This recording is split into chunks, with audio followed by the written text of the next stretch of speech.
Salute is a program for and about men and women who have served our country.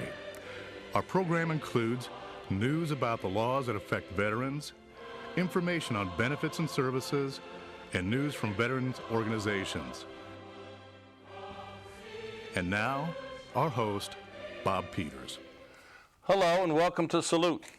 My guest today was a former captain in the Marine Corps, Bill Cumbaa. Welcome, Bill. It's an honor to have you here on the show. You want to tell us a little bit about yourself? Where were you born, Bill? I was born in Columbus, Georgia. In 1921. Yeah, a little while ago. About 90 years ago. Yeah.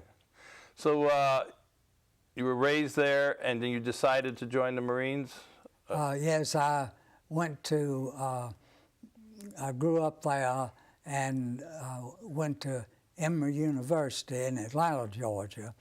And then a good friend of mine and I heard that the Marine recruiters were coming to campus, and so we decided that we'd see what they had to offer. So we did, and we liked what we heard, and as a result, we contacted our parents and got permission and decided to join. So we signed on the dotted line, and we were to go to Philadelphia that summer to get our first taste of the Marine Corps training.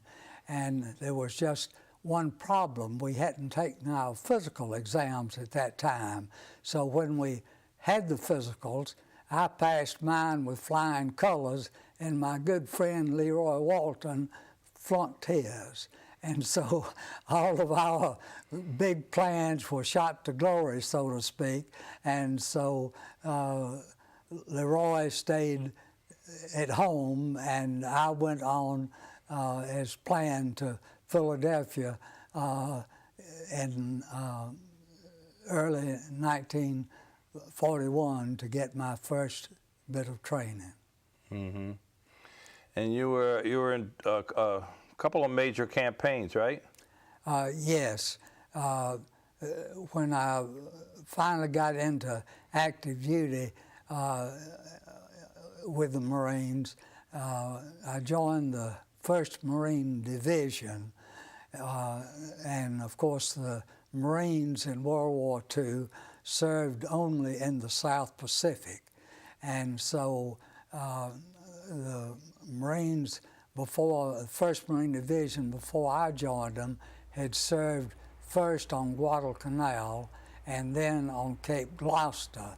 And after my training, I was sent to the South Pacific as a replacement for Cape Gloucester. But fortunately, they had not had as many casualties as they had anticipated on Cape Gloucester. So I was sent to the home base on a little island called Pavuvu, where the 1st Marine Division was to be quartered, and that's where I waited for them to finish up on Cape Gloucester, and they came and joined us on Pavuvu. You were a rifle platoon leader, correct? I was a rifle platoon leader. Actually, I was trained in the States as a heavy machine gun officer, but it turned out that the 1st Marine Division needed rifle platoon leaders much more than they did machine gun platoon leaders, because rifle platoon leaders, of course, were in the front lines, and whereas the heavy machine gun platoon leaders attached their squads of machine guns to rifle platoons, and they stayed in battalion headquarters. And so as a result, they had many more casualties. So I ended up serving in both campaigns that I was in as a rifle platoon leader. Mm-hmm. You remember which was the first campaign you were in? The first one was Peleliu. Mm-hmm. And Peleliu is one of the least known battles that the Marines were in, and yet it was one of the bloodiest. But it was just a few hundred miles from the Philippines, and so when General MacArthur was getting ready to make his famous return to the Philippines, yes. I shall return, he knew that this small island of Peleliu, which was in the Palau group, P-A-L-A-U, knew that they had an airfield there, and he was afraid that was the closest airfield that the Japanese had to the Philippines, and he was afraid that being on one of his flanks would give him trouble coming in, and so he wanted the island secured. So how long were you there? Well, the island was supposed to be a quickie, as they called it. They estimated General Rupertus, our division commander, had said that it would be between 48 and 72-hour operation. He said it's going to be a tough one, but he said it's going to be a quick one. And so it turned out that our intelligence on Peleliu was some of the worst that we had in all of the Pacific War. And so our 1st Marine Division, instead of being on there 48 to 72 hours, we were there for 45 days. And then the 81st Army Wildcat Division, which was in reserve, finally relieved us, and they had another good 3 weeks of tough fighting before the island was actually secured. Mm. I just want to mention this to our viewers watching at home. You have all kinds of citations. You have were awarded 2 Silver Stars and 2 Purple Hearts. And I talked to you a little bit before. You saw an awful lot of action, and I'm very proud to have you on the show, sir. Thank you. Tell us a little bit about Okinawa. Well, Okinawa was an entirely different type warfare than Peleliu. Peleliu, for instance, was 6.5 miles long and 2.5 miles wide in the widest places. In the narrowest place, you could probably throw a hand grenade from one side of the island to the other. When you say it was close fighting, it really was close fighting, because there's no place to go, right? There was no such place on Peleliu as a real area. It was like you were on the front lines the entire time. And that made it tough, because usually you think about, you fight for 10 or 12 days and then are relieved, and you go back to a real area where you can relax and recuperate. Well, there was no such place on Peleliu. But on Okinawa was one of the larger islands in the Pacific, and instead of just one Marine division landing there for the attack, we had 3 divisions. There were 3, I should say 6, there were 3 Marine divisions and 3 Army divisions that landed abreast on Okinawa. And so even though Okinawa took numerous lives, it was so large that you could get to a real area to rest after your company had been in action, or your platoon or whatever it was had been in action for a while. You would be relieved and go back and take it easy for while. So that was the big difference between the two combats. We landed on Okinawa. I thought it was very ironical, on April 1st, which happened to be Easter Sunday morning. And I thought of all the days to pick for a big combat was Easter Sunday morning. Yeah, I mean, I was brought up in a very religious family, and that just didn't seem what we should be doing on Easter Sunday morning. Yeah, well, war doesn't take any holidays or doesn't observe any of that kind of, unfortunately, you know. You have some stuff you brought along I'd like the people to see, so why don't we go there and show us what you have? Okay. Let's see. Now this is amazing, in excellent condition. This is a copy of the Honolulu Star, dated Sunday, December the 7th, which is the day that 1941. 1941, which is the day Pearl Harbor was bombed. Mm-hmm. And so I've saved that as kind of, this was the beginning of things. And then kind of showing the other end of it was, I was born and raised, as I mentioned earlier, I believe, in Columbus, Georgia. And this is a copy of the Columbus Ledger, dated May 6, I believe, 1945, declaring the official end of the war. I'll tell you, you've got great eyes for 90 years old. You can see that date. That's amazing. Yeah, this is a very interesting piece you were telling me.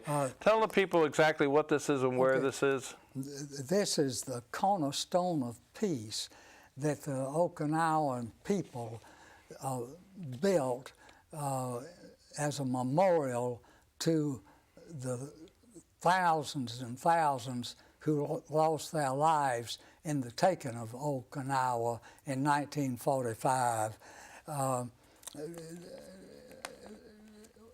I was fortunate enough to go back 50 years after the war ended. I believe it was 1995, for the dedication of this. And they have the names of all of the people, both Americans and Japanese and Okinawans, that were killed in this combat. And the names are kind of equal for each of the three nations. And they are a total of, you were bragging on my eyesight. Yeah, put you on the spot. Put you on the spot. I'll get you to. There were 14,005 Americans. 14,005 American. And Taiwan 28, North Koreans 52, Republic of Korea 51, the Japanese, Okinawa 147,110, and there's another group here for 72,907. There were 72,000 Japanese soldiers, and so actually, as you could tell, there were more Okinawans killed than even the Japanese. But it was just one of those things that they were in the wrong place at the wrong time. Yeah. The Okinawan people, we were on their land, and of course, thousands of women and children died, but it was just one of the horrible aspects of war. This would be some place to visit sometime, and quite a historical spot. The concept, remember those lost in the war, pray for peace. and it's the cornerstone of peace. It's really amazing. And let me take these papers from you here so we don't drop them on the floor here, because I see you getting crowded here. But speaking of that cornerstone of peace, you have something right over there, right? That one right there. Oh, yes. This, the 240-something thousand names that are on that cornerstone of peace are engraved in those are granite walls on there, just like our Vietnam Yeah, wall. you can take a little. And you can take it and scrub them. And I did this for several of my men who were killed on Okinawa. And in some instances, when I had the family names, I sent these rubbings to the families. Oh, that's great. And then I kept these for myself. Okay, let's go to the beautiful young lady over there. Okay. This is a picture of my wife, Carolyn, who was my girlfriend at the time. And I had this picture that I kept in my tent, and our battalion armorer was a sergeant and a good friend of mine, and he came into my tent one day and saw this picture just nailed up on the tent post. And so he said, "Bill, that's going to get ruined." And I said, "Well, I don't have anything else." And so he said, "Let me make you a frame for it." And I said, "Well, great." So 2 or 3 weeks later, he came back in with this particular frame. And he told me that the plexiglass on the front of the frame is from a Japanese Zero airplane, which is the most popular fighting plane the Japs had. And he had found out in the boondocks where one of these planes had been shot down, and he cut the windshield out and brought it back to where he worked. And so that is what the cover is from a Jap Zero. And on the back, the metal is from a 5-gallon metal can of dehydrated potatoes. Out there in the South Pacific, we couldn't get fresh vegetables, and so most of our vegetables came in dehydrated cans. Mm-hmm. And so this guy made this, and so you can see where this stands up, that'll fold down, and I carried that all over the South Pacific and in my sea bag, and it was never damaged one bit, and I could keep it in my home just like this. And Carol and I were engaged for 2 years before the war. She wanted to get married, but I didn't want her to get married. I told her I wanted her to live a normal life and date and have a good time while I was overseas. And so she was in a sorority there in Columbus, and they entertained soldiers and young officers out at Fort Benning, Georgia, in the Army. And so, as I said, she dated and had a normal life. She wrote me every day during the 2 years I was in the South Pacific, though. And so, and we were married for 54 years until she died in the year 2000. But I always treasure this particular. Oh, yeah, I can understand that. You talk about GI ingenuity, right? Oh man, you I'm know, telling you, from a Jap Zero to a potato can. That's pretty solid.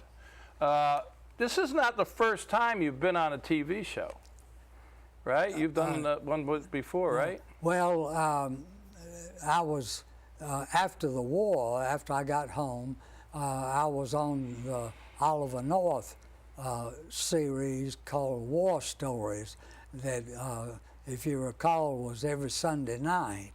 And so I was fortunate enough to be asked to be on that show. And incidentally, Oliver North is a true gentleman. I've never met anybody that I immediately was attracted to as much as I was him. They just couldn't do enough for me. They flew me up to Atlanta for the actual filming of the series, and I couldn't have been treated any better. That's paper you have there. Oh, That's a picture of you, right, in Ollie North? yes. You were showing this to me earlier. Yeah. Yeah. Hold it that way there, yeah. This is Major Everett Pope was a congressional That's the guy on Medal the of far Honor left. on the far left, and then I'm next to him, and then this is Colonel North, and then this is General Ray Davis on the left. General Ray Davis was awarded his Congressional Medal for his action in Korea. And So both those gentlemen are recipients of the Medal of Honor. they both are. You're yes. in some fine company there, my friend. And I was really honored to be on the same show with them. Yeah, I'm sure you would. And I had actually known both of them previously. It was just ironically that it turned out. I don't know whether we got time to Go ahead, yeah, I've got time. talk about that. Well, I went back for the 50th anniversary of our landing on Peleliu, and they had a big ceremony while we were there, and had a cookout. The people stayed up and cooked out all night and served dinner all the next day. They were having this huge ceremony. The schools were out and everything, and they had President Nakamura, who was president of the Palau Islands, of which Peleliu was a part, and all kind of dignitaries, admirals, and what have you, for the ceremony. And my friend and I were going to attend the ceremony. We were running a little bit late, and so we were walking up behind the bleachers where all the people were sitting, and fixing to go up and take our seats. And there were two young naval officers in their white dress uniforms running down towards us. We were going in that direction. They were coming in this. When they got to us, they said, "We have an emergency." And we said, "What's that?" And they said, "We just got word that that Major Everett Pope, who was to give the veterans' answer to President Nakamura's welcome back after 50 years, that his plane is going to be late, and we've got to have somebody else to fill in for him." And so my friend, who had been my platoon sergeant during the taking of Peleliu, just pointed to me and he said, "This guy can do it." And I looked at him and I said, "What do you mean I can do it?" I said, "You can do it." And so then and my sergeant said, "No, seriously, he can do it." And so the guy said, one of the officers said, "Will you?" And I said, "Do I have a choice?" And they grabbed me by each arm. I was in a pair of shorts and a T-shirt. And of course, they were in their dress uniforms. They carried me all the way up to where we could cut in and get in front onto the bleachers where the main platform was, and the podium and all. And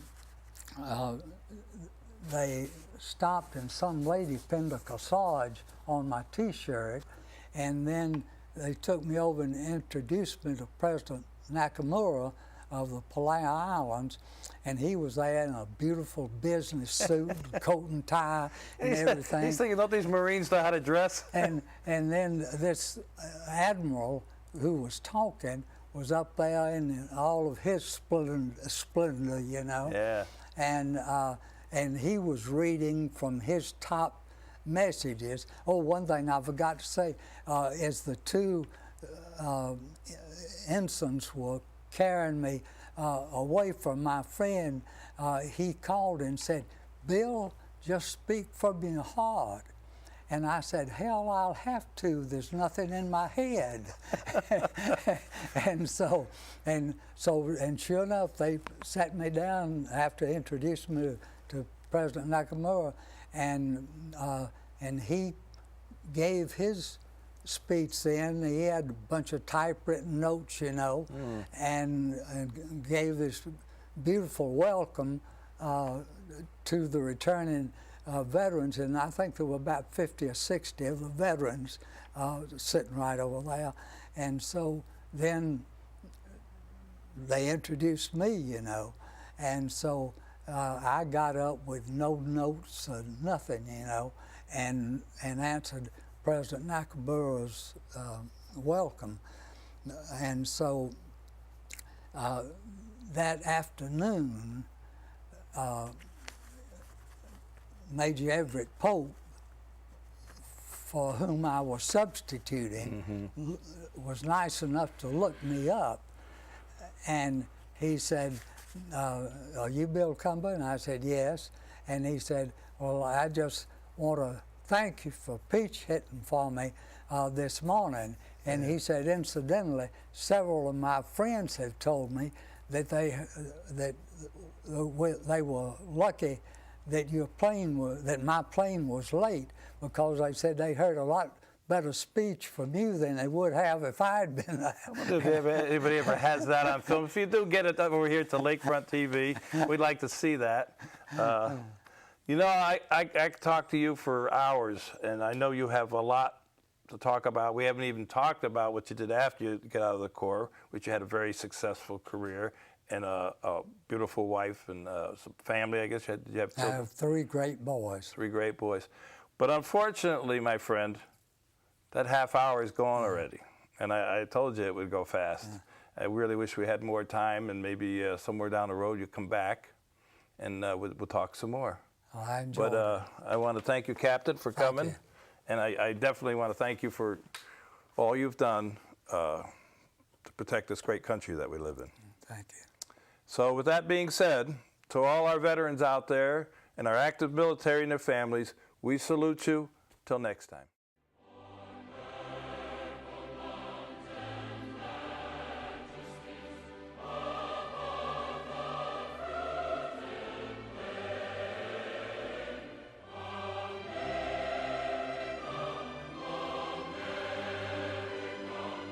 Let us know what you want us to present in our future programs. Please call Lakefront TV at 352-728-9707 with your programming ideas and suggestions.